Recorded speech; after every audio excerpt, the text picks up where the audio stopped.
Welcome to bird media. నేను వైష్ణవి. ఆంధ్రప్రదేశ్ రాజకీయాల్లో mega DSC వ్యవహారం ఇప్పుడు హాట్ టాపిక్గా మారింది. అయితే వైఎస్ఆర్ కాంగ్రెస్ పార్టీ అధినేత వైఎస్ జగన్మోహన్ రెడ్డి చేసిన విమర్శలకు విద్యాశాఖ మంత్రి నారా లోకేష్ సోషల్ మీడియా వేదికగా ఘాటైన సమాధానం ఇచ్చారు. గత వైసీపీ ప్రభుత్వంపై విమర్శలు గుప్పించిన లోకేష్, అసలు 5 ఏళ్ల పాలనలో ఒక్క టీచర్ పోస్ట్ అయినా నువ్వు భర్తీ చేసావా జగన్? ఏమీ లేదు. యువతని మోసం చేసింది మాత్రం జగన్ ప్రభుత్వమే అంటూ మండిపడ్డారు. తమ ప్రభుత్వం అధికారంలోకి వచ్చిన వెంటనే మేము విద్యారంగాన్ని గాడిలో పెట్టేందుకు ఇప్పటికే చర్యలు కూడా స్టార్ట్ చేశాం. కొన్ని కార్యక్రమాలు అయితే సక్సెస్ఫుల్గా నడుస్తున్నాయని కూడా లోకేష్ తెలిపారు. రికార్డు స్థాయిలో 16,000 ఉపాధ్యాయ పోస్టులను భర్తీ చేయటమే కాకుండా మరొక 10,000 ఉద్యోగాలతో జాబ్ క్యాలెండర్ విడుదల చేశామని కూడా గుర్తు చేశారు. మరి త్వరలోనే మరొక డిఎస్సి నోటిఫికేషన్ కూడా మేము ఇవ్వబోతున్నామంటూ స్పష్టం చేశారు. ఇంకా పెద్దగా ఏడవడానికి జగన్ సిద్ధంగా ఉండాలి అంటూ సెటైరికల్గా స్పందించారు లోకేష్. ఇక మెగా డిఎస్సి నిర్వహణపై జగన్ చేసిన ఆరోపణలను కూడా తీవ్రంగా ఖండించారు ఆయన.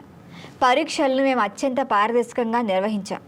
కష్టపడి చదివి ఉద్యోగాలు సాధించిన 16,000 మంది అభ్యర్థుల ప్రతిభను జగన్ అవమానిస్తున్నారని కూడా ఆగ్రహం వ్యక్తం చేశారు.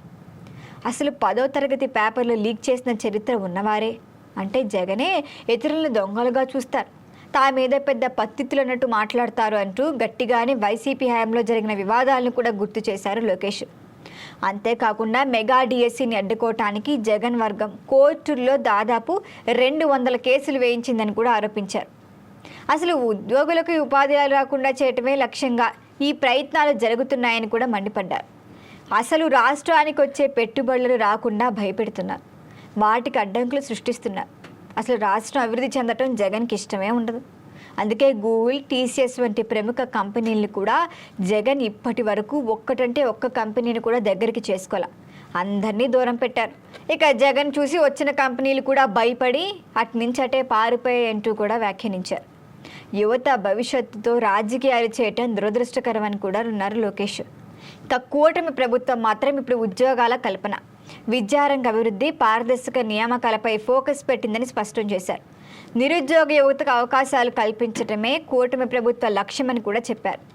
ఇక ప్రతిభతో ఉద్యోగాలు సాధించిన అభ్యర్థులకు జగన్ క్షమాపణ చెప్పాలి, ఆయన అన్ని మాటలు వెనక్కి తీసుకోవాలంటూ డిమాండ్ చేశారు.